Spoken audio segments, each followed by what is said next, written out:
Okay, so picking up 4-1 example page here with question 3. The biggest trick again is making sure you can find the change in height. Right, so they told us the length of the string is 150 centimeters, so that's 1.5 meters. So that's how long the string is here, and then that's how long the entire string would be when it's standing vertically. Right, so my change in height is what I'm looking for. Well, to find that, I'm just going to find the cosine component of 1.5 and then subtract that from the total 1.5, right? So I'm going to do 1.5 times cosine of 40, and then I'm going to take that number and I'm going to subtract it from 1.5, or yeah, 1.5. Right, so my height then would be whatever this value ends up being. Right, so I think that ends up being about 0.35 meters. So that represents here the change in height as the pendulum has swung upward. Right, so again, that's the key, because once you have that, you know the kinetic energy at the bottom equals the potential energy at the highest point. So we've got 1/2 mass times velocity squared equals mass times gravity times my change in height, which I just found. Right, once again, the mass of the bullet block system does not change as it's swinging, so I have 1/2 the velocity at the bottom, which is what I'm looking for, and then gravity of 9.8 times the height of 0.35.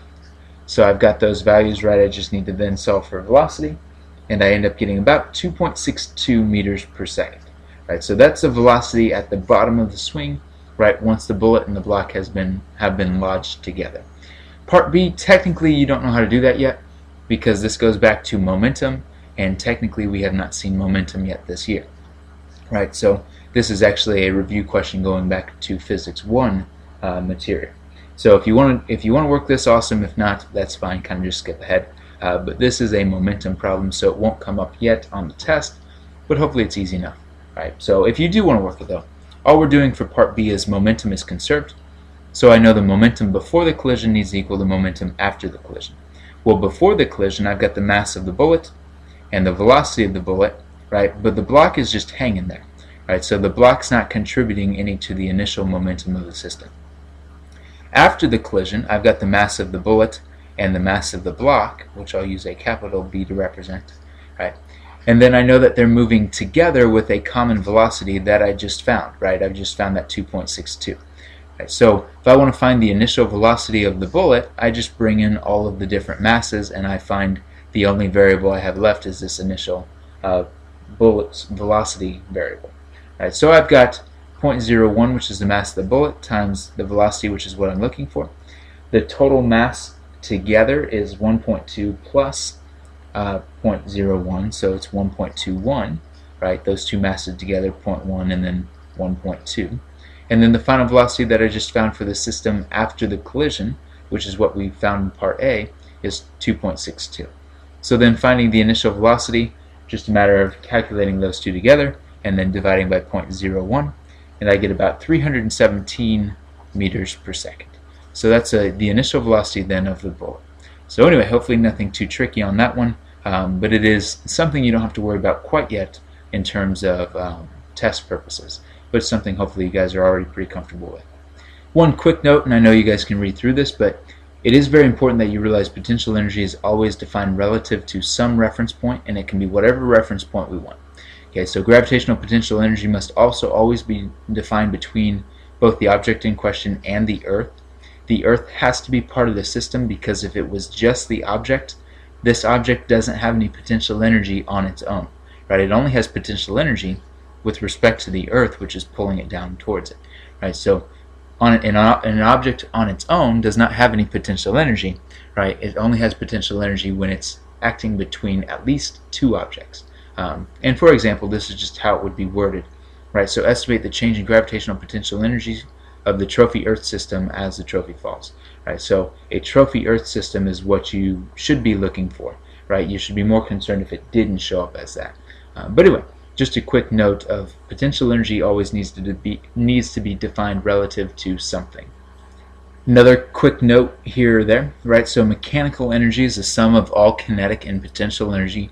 You should be familiar with that term. When you see mechanical energy, realize that it's all kinetic and potential energy. So that would include kinetic energy of motion, that would include potential energy of both gravity and potential energy of a spring system.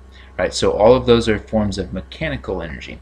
The only energy that we talk a lot about that will not be mechanical is thermal energy, right? And what is thermal energy? Well, thermal energy is usually equal to the work done by friction, right? So is mechanical energy always conserved, right? If I shove a cart, so if I were to shove a cart, I know I don't have a cart in the video here, but if I were to shove this, right, in real life, what would happen? Well, we know that initially the cart would move, it would slide a little ways, but eventually that cart would come to rest, right? So eventually that cart stops. So initially it's moving, and then after it goes a certain distance, that cart eventually stops. Well, why does it stop? Mechanical energy is not conserved, right? So it's not always conserved. So the answer to that is no. And in fact, here we can see that we started with kinetic energy, we end with no energy, right? No change in energy, and we didn't have any change in potential energy, right? So where did that energy go? Well, again, the energy was lost due to the work done by friction. So it wasn't actually created or destroyed, but friction converted, the work done by friction converted into heat or thermal energy, right? So again, heat, or the other term you'll see is thermal energy. So in this case, as I push the cart and it rolls to a stop, if I had maybe 10 joules of kinetic energy to begin with, by the end of it, that energy didn't disappear, but there's now 10 joules of heat that have been released into both the cart and the environment, right? So collectively to the cart and the environment. So mechanical energy is not always conserved, right? It is not always conserved. It can be converted to thermal energy as well. So just keep in mind that that may pop up here and there. So obviously then this slide pretty well summarizes that, right? Now, in order for mechanical energy to be conserved, we must know that the system is isolated, meaning that there are no external forces, right? That tells us the sum of external forces is 0. And then there is no friction or drag, because we know that that's going to transfer energy into thermal. So make sure you're pretty comfortable with these two concepts. Mechanical energy is only conserved if the net force is 0 and if there's no friction or thermal energy involved, right? So make sure you're comfortable with that type of. So then a few other quick concept checks here, and then we're done with this first section. So box sliding along a frictionless surface, once again, frictionless becomes the key, because I know that if it starts at this height, right, it starts at this height, it starts with a certain amount of potential energy, right, it's released from rest, so it doesn't have any kinetic energy up here. It slides down at the lowest point down here. You could define all of that energy now as kinetic, but then it's going to slide back up the ramp until all of that kinetic has once again converted to potential. And keep in mind that potential energy is based only on mass times gravity times height, so the slope does not matter. It doesn't matter if it's steeper or if it's less steep. Ultimately it reaches the same height, right? So it will reach level B, right? It would reach level B because there's no loss of energy since there's no friction, and it will reach the same height as it converts back to potential energy. What would be different if there was friction, right? Well, if there was friction, then we would expect some energy to be wasted, and so it would probably be closer to A. What would happen if instead of that, what would happen if I shoved the box and it didn't start from rest, right? Well, what if it started with a certain kinetic energy that was not equal to 0? Well, then we would expect hopefully that the object would reach closer to point C up here, right? But anyway, hopefully this question was pretty easy. So then finally we've got this example to look at here. And this one definitely is a little bit trickier. It plays with your mind a little bit more than maybe that last example did. So we have 3 balls, each have equal masses. They're all fired at equal speeds at the angles shown. So they're all fired at the same speed, but they are shown at different angles. So maybe this is 10 meters per second at 45, this is 10 meters per second at 60, and this is 10 meters per second straight up in the air.